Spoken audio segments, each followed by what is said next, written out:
Radhe Radhe.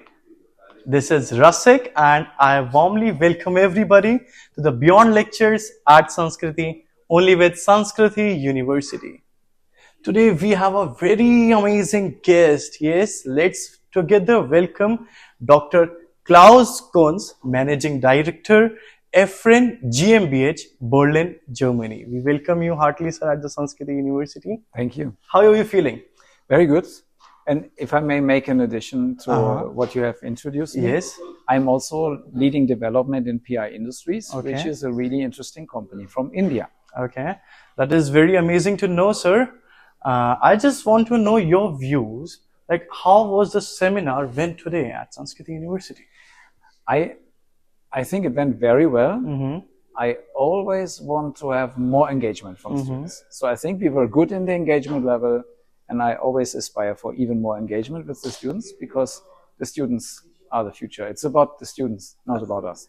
Sir, in India, Sanskriti University is right now currently industry leading organization. In this, we promote each and every student to step into startups, as well as we also fund them. Our Honorable Chancellor, sir, told us that this university is funding 25 crore rupees to students who are willing to get into startup. I want to know your views in this. I think everyone should be inspired. Everybody should be encouraged, but not everybody can run a startup. I think there's different personalities for different types of work. There are people who want to have an expert role. There are people who work in academia, and there are people who work in industry and big corporates, and then there are people who are entrepreneurs. And I have been working in all sectors, and I've been working in universities. I've been working in the big industry. Now I work for a growing but corporate organization in India. It is a different mindset you need if you want to be an entrepreneur, or if you want to work in a corporate. And I think we need from your university or from our university, Sanskriti University, we need for all of those areas excellent people. You just told us that everybody cannot be a start a startup or begin a startup. That's a very amazing thing. I want to know, sir, how a different mindset is from corporate to an entrepreneur. Like, how these two mindsets differ. Yeah, I think everyone needs to ask him or herself a bit about a personality check. So what do I really like? Do I like if every day is different? Do I like if I don't know how this day would go? Do I like to take risk, for example? And the higher the risk is perception, or the perception is that I'm a risk taker, the bigger the opportunity is for a startup. Because a startup has a higher opportunity to become something extraordinary, but also has a higher chance to fail. So that's the nature of a startup. Not every startup makes it to a multi-billion-dollar company. Not every startup makes it to an exit with hundreds of millions and then is taken over. If you go into a startup, you need to be ready to take a risk. You need to be someone who is willing to swim alone for a while. You need to be someone who has the ability to partner with other companies. While if you navigate in a corporate, it's a different way of growing in a system, but the level of security that the system provides to you is also higher. But the room you have to swim is also smaller. So I think it is a question, how do you think as a personality, what's my personality? Am I more an administrator who likes to keep things running, not startup person? Or am I an initiator who loves to start and kick off new things? For a startup. Yes. And risk is a factor that we have just discussed. Are there any more qualities you think a student should develop?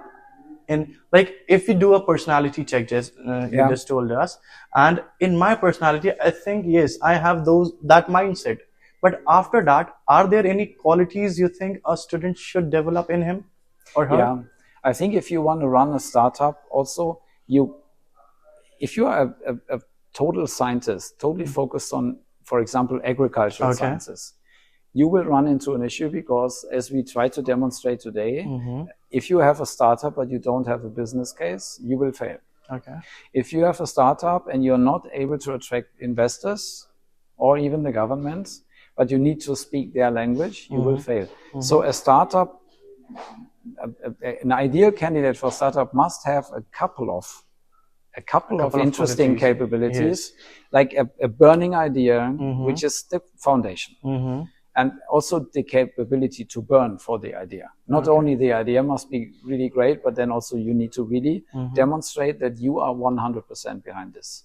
If you give the impression you are only 50% on this and then 50% you want to stand on other things, people will not invest in you because they want to see you fully committed. So high commitment, technical understanding, yes, but then also a certain capability to translate what you want into the messages or into the world that you talk to. And an investor is a different word than a government is a different word than academia. So I think there, if you have a little bit of sensitivity, okay, now I talk to somebody who is not from agriculture, but wants to invest a lot of money. Yes. So where can I pick him? Where can I pick his brain?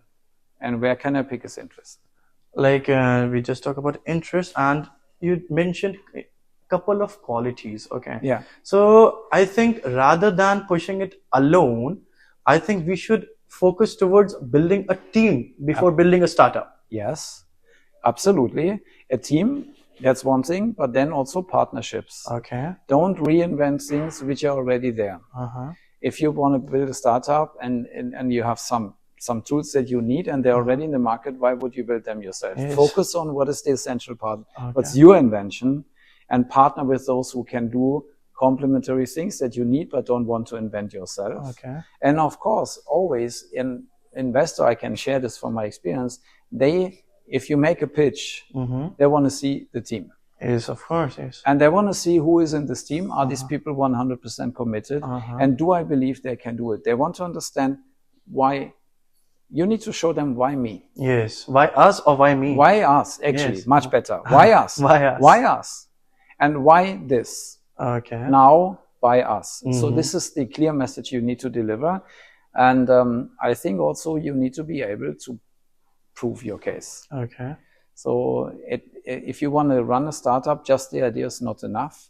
You need to be able to construct a first solid case with some data, just to say, I have a fantastic whatever new system which works without any chemical input and without anything. If you just say that, nobody will buy in. So you need at least to find a first technical setup to deliver the first technical proof points. So with your expertise, I just want to ask one more question.